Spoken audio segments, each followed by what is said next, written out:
ব্যক্তির চেয়ে দল বড়, দলের চেয়ে দেশ বড়।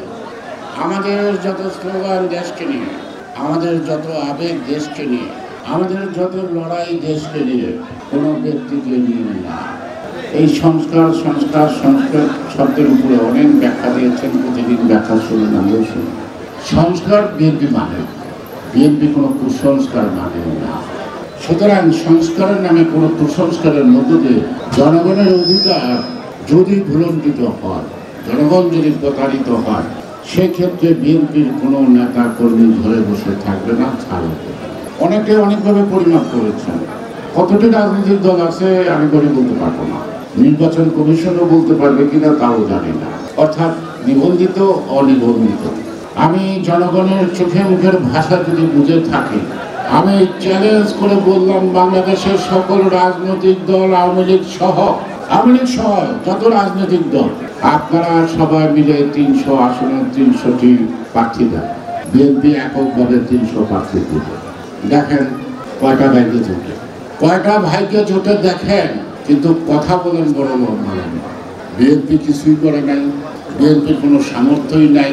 কেউ বলে একজনের তারা আরেকজনের আনুন না, তাহলে কি দেশটা দেশে কি সরকার লাগবে না? আমরা তো 17 বছর নির্বাচন, সুষ্ঠু অবাধ নির্বাচনের জন্য লড়াই করছি। তো সুতরাং আমরা খালি নির্বাচন চাই, এই কথাটা নতুন করে আসবে কেন? 17টা বছরে তো রক্ত ঝরছে, গান গেছে, প্রাণ গেছে, গুম হয়েছে। সন্তান হারা মায়ের হাঁকা চোখের জল দেখেছে, পিতৃ হারা ছোট ছোট শিশুদের চোখের জল দিয়ে দেখা হয়েছে। যাদের অবদান আছে তাদেরকে তো আগাগোড়া সম্মান করতে চায়। যদি সম্মান না রাখতে পারেন, সেক্ষেত্রে আমাদের কিছু বলার নাই। আমি কেন বলি, আমরা বলতে পারি না। সবকিছুতে আমি করছি, সবকিছুতে আমার এটা, সবকিছুতে আমার ওইটা কেন বলতে পারি না? এটা আমাদের দেশটা, আমাদের সমস্যা, আমাদের সমাধান আমাদেরকেই করতে হবে। আমি একা একা, তুমি একা একা, কেউ কিছু না। আজকে যারা আরো ছাত্র আন্দোলন করছে, 62 সাল থেকে মাত্র 63 বছর রাজনীতি এই আন্দোলনের মাঠে আছে। কিন্তু আমি মন্ত্রী হওয়ার আগে সচিবালয় চিনতাম না, তো পাঁচে যেতাম কোনোদিন সচিবালয় ঢুকি না। তো লাভ দিয়ে আন্দোলন করে সচিবালয়ে ঢুকেন কেন? টিএন অফিসে জানতেন, ওসির কাছে জানতেন, এসিলের কাছে জানতেন। বৈষম্য বিরোধী ভালো তো, কিন্তু আপনারা তো বৈষম্য সৃষ্টি করতেছেন, কারণটা কি? আসেন না, রাজনীতি করবেন, রাজনীতি করার অধিকার আছে। আপনি যদি রাজনীতি নাও করেন, আপনার অবদানকে কেউ কোনোদিন ছোট করে দেখতে সাহস করবেন না। অনেক মুক্তিযোদ্ধা রাজনীতি করে না, কিন্তু তাদেরকে সবাই সম্মান জানাতে হয়, এটি নিয়ম। সুতরাং আজকে যেমন সবাই মিলে দেশ স্বাধীন করলো, যে যুদ্ধের ডাক দেওয়ার সুযোগ পাইল না, শেখ মুজিব পুলিশের গাড়িতে উঠল, বাকিরা সীমান্ত অতিক্রম করল।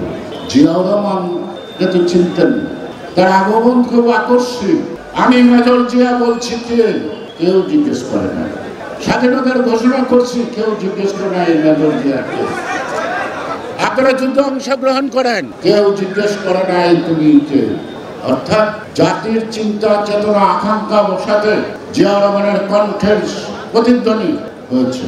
তাই সেদিন থেকে জিয়াউর রহমান এই বাংলাদেশের তৎকালীন 7.5 কোটি মানুষ এবং আজকে 18 কোটি মানুষের আত্মার আত্মীয়, হৃদয়ের বন্ধনে তিনি আটকা পড়েছেন জনগণের ভালোবাসা।